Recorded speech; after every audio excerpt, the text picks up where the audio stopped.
Hello दोस्तों, आप सबों को झारखंडी जोहार। मैं आज आप लोगों के लिए लेकर आया हूँ अंडरस्टैंडिंग इंडिया का अति लघु उत्तरीय प्रश्न, जो कि 20 से 22 क्वेश्चन है। और यह क्वेश्चन जो है झारखंड के सभी यूनि सभी यूनिवर्सिटी के लिए काम आएगा। तो चलिए इसे हम लोग जानते हैं। तो दोस्तों, मेरा नाम रुपेश है।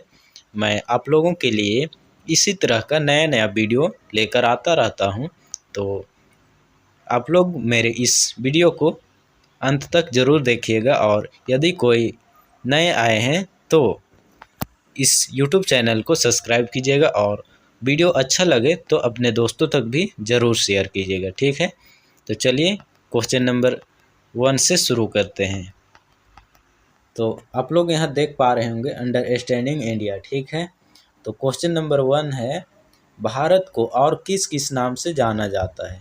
तो भारत जो है इसे किस किस नाम से जाना जाता है। तो दोस्तों, आप लोग भी भारत देश के ही निवासी हैं, मैं भी भारत से ही हूँ। तो हम लोगों को यह पता होना चाहिए कि भारत को और किन किन नामों से जाना जाता है। तो देखिए, जम्बूद्वीप भी कहा जाता है, हिंदुस्तान कहा जाता है, इंडिया कहा जाता है, आर्यवर्त कहा जाता है, और इसमें एक पॉइंट छूटा हुआ है जो कि भारतवर्ष भी कहते हैं। ठीक है, तो चलिए अब यह भी जानते हैं कि हिंदुस्तान तो हमारा भारत देश को कहा जाता है, लेकिन हिंदुस्तान किसके द्वारा कहा गया है। तो हिंदुस्तान जो है यह ईरानियों के द्वारा कहा गया है हिंदुस्तान। और इंडिया इंडिया यह नाम जो है यह यूनानियों के द्वारा दिया गया है। ठीक है, भारत को। और आर्यवर्त आर्यवर्त जो है यह आर्यों के द्वारा दिया गया है। और एक बच जाता है भारतवर्ष। तो भारतवर्ष जो है इसे राजा भरत के नाम पर रखा गया है। सही है, चलिए आगे देखते हैं। अगला क्वेश्चन है, अभिज्ञान शकुंतलम तथा मालविकाग्नि मित्र की रचना किसके द्वारा की गई।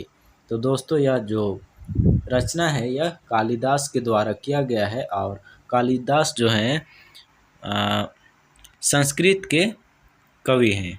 ठीक है, और अगला क्वेश्चन है हमारा क्वेश्चन नंबर 3 है, भारत के प्रथम सैनिक विद्रोह कब हुआ। तो भारत में जो प्रथम सैनिक विद्रोह हुआ था वह 1857 में हुआ था। ठीक, और अगला है, सविनय अवज्ञा आंदोलन की शुरुआत कब हुई। तो दोस्तों, सविनय अवज्ञा आंदोलन जो है वह 12 मार्च 1930 को शुरू हुआ था, और यह ख़त्म कब हुआ तो 5 अप्रैल 1930 को। दोस्तों, यह जो सविनय अवज्ञा आंदोलन है इसकी शुरुआत महात्मा गांधी द्वारा किया गया था। इसे डांडी मार्च या डांडी यात्रा के नाम से भी जानते हैं। और इसमें हुआ यही था कि गांधी जी द्वारा साबरमती आश्रम से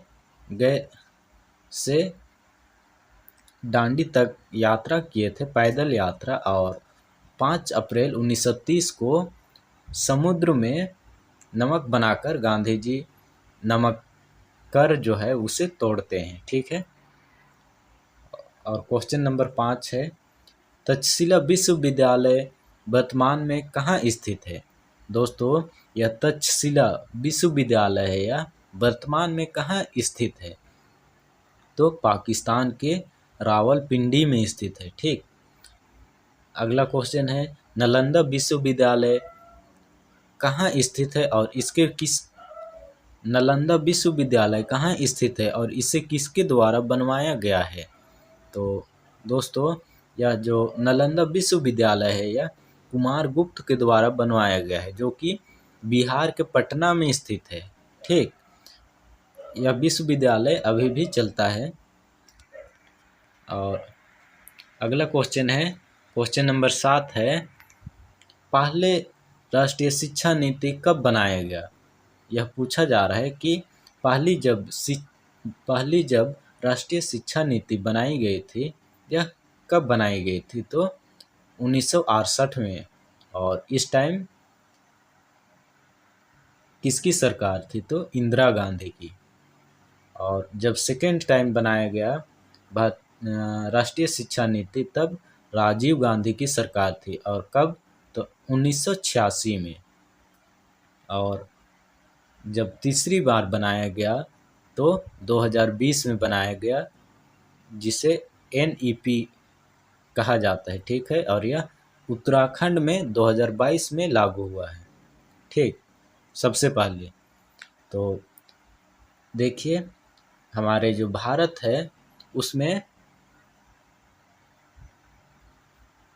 हमारा जो भारत देश है उसमें शिक्षा नीति कितनी बार बनाई गई है? तो 3 बार, ठीक है। कब कब? तो 1968 में, 1986 में और 2020 में, ठीक है। और हमारा अगला क्वेश्चन है क्वेश्चन नंबर 8। भारत का वायुवृद्ध सबसे ज़्यादा बूढ़ा पुरुष किसे कहा जाता है? तो यह दादा भाई नौरोजी को कहा जाता है, ठीक है। और क्वेश्चन नंबर 9 है, भारत ने कैसी अर्थव्यवस्था अपनाया है? तो भारत में मिश्रित अर्थव्यवस्था है, ठीक। और देखते हैं अगला क्वेश्चन क्या है, भारत में पहली पंचवर्षीय योजना कब लाई गई थी? तो दोस्तों, भारत में जो पंचवर्षीय योजना है यह सर्वप्रथम 1951 में लाया गया था, जो कि 56 तक था। और दूसरा जब लाया गया वह 1956 में लाया गया, और कब तक रहा? तो 1961 तक। देखिए, यह 5 वर्ष का ये योजना था। तो पहली जब योजना लाई गई उसमें 1951 में जब पहली पंचवर्षीय योजना लाया गया तो उस टाइम कृषि में बल दिया गया, ठीक है। और जब दूसरी बार आया तो उसमें औद्योगिक विकास में बल दिया गया। अगला क्वेश्चन है, मौलिक अधिकार की संख्या कितनी है? तो दोस्तों, वर्तमान में जो हमारा मौलिक अधिकार है वह 6 है। पहले कितनी थी? तो 7। पहले कितना था? तो 7 था, जिसमें से संपत्ति का अधिकार को हटा दिया गया है, ठीक है। और यह मौलिक अधिकार जो है अमेरिका के संविधान से लिया गया है, ठीक। और यह भी बताइए कि मौलिक कर्तव्य कितनी है? तो यह 11 है, ठीक। और यह सोवियत संघ के संविधान से लिया गया है, मौलिक कर्तव्य। क्वेश्चन नंबर 12 है, संथाल विद्रोह के नेता कौन थे? तो संथाल विद्रोह के नेता सिद्धो कान्हू थे, ठीक। दोनों भाई थे। 1955 में यह विद्रोह हुआ था, संथाल विद्रोह।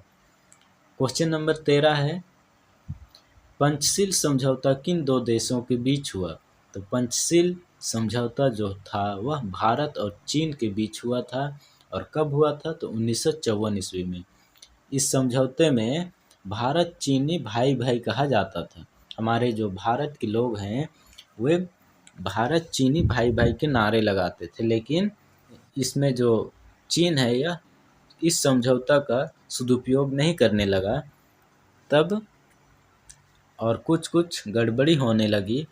तब भारत जो है 1962 ईस्वी में चीन में आक्रमण करता है, ठीक है।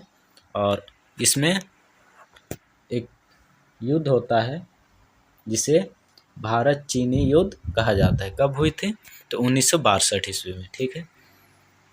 और अगला क्वेश्चन है 14 नंबर, भारतीय संविधान की आत्मा किसे कहा जाता है? तो दोस्तों, आप लोगों को भी यह पता होगा कि भारतीय संविधान की आत्मा किसे कहा जाता है? तो प्रस्तावना को, ठीक। क्वेश्चन नंबर 15 में दिया है कि राज्य के नीति निर्देशक तत्व लिए गए, कहाँ से लिए गए? तो आयरलैंड के संविधान से लिए गए हैं, ठीक है। क्वेश्चन नंबर 16 में है, भारत में पंचायती राज के जनक कौन है? तो बलवंत राय मेहता। पंचायती राज के जनक बलवंत राय मेहता, ठीक है। अगला क्वेश्चन है क्वेश्चन नंबर 17 है, भारत की पंचायती राज व्यवस्था कितने स्तर पर है? तो भारत में जो पंचायती राज व्यवस्था है यह 3 स्तर पर है। कौन कौन से स्तर? तो जिला, ब्लॉक और ग्राम में, ठीक है। अगला क्वेश्चन है 18 नंबर, पुराणों की संख्या कितनी है? तो दोस्तों यह पुराण जो है वह 18 है। इसकी संख्या कितनी है? 18। और 19 में है वेद की संख्या कितनी है? तो वेदों की संख्या जो है 4 है। ठीक, 4। 20 में है भारत को भौगोलिक क्षेत्र के आधार पर कितने भागों में बांटा गया है? तो दोस्तों भारत जो है इसकी अध्ययन के लिए, भौगोलिक अध्ययन के लिए भारत को 6 भागों में बांटा गया है। ठीक है। और क्वेश्चन नंबर 21 है भारत का राष्ट्रीय संवत कौन सा है? तो शक संवत, जो कि हम लोग कहते हैं ना माघ फागुन चैत वैशाख, ये सब यही है शक संवत। और ये जो जनवरी फरवरी मार्च अप्रैल है यह भारत का राष्ट्रीय संवत नहीं है। ठीक है, माघ फागुन ये सब होता है, यह है। और हमारा जो क्वेश्चन नंबर 22 है यह मंगोल साम्राज्य की स्थापना किसके द्वारा की गई? तो मंगोल साम्राज्य की स्थापना चंगेज खान के द्वारा किया गया। और यह कहाँ के थे? तो मध्य एशिया के।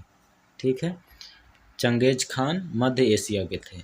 तो दोस्तों मैं आशा करता हूँ कि आप लोगों को यह वीडियो समझ में आई होगी। तो आप लोग इसे अपने दोस्तों तक भी ज़रूर शेयर कीजिएगा। ठीक है, तो चलिए आज के लिए बस इतना ही था।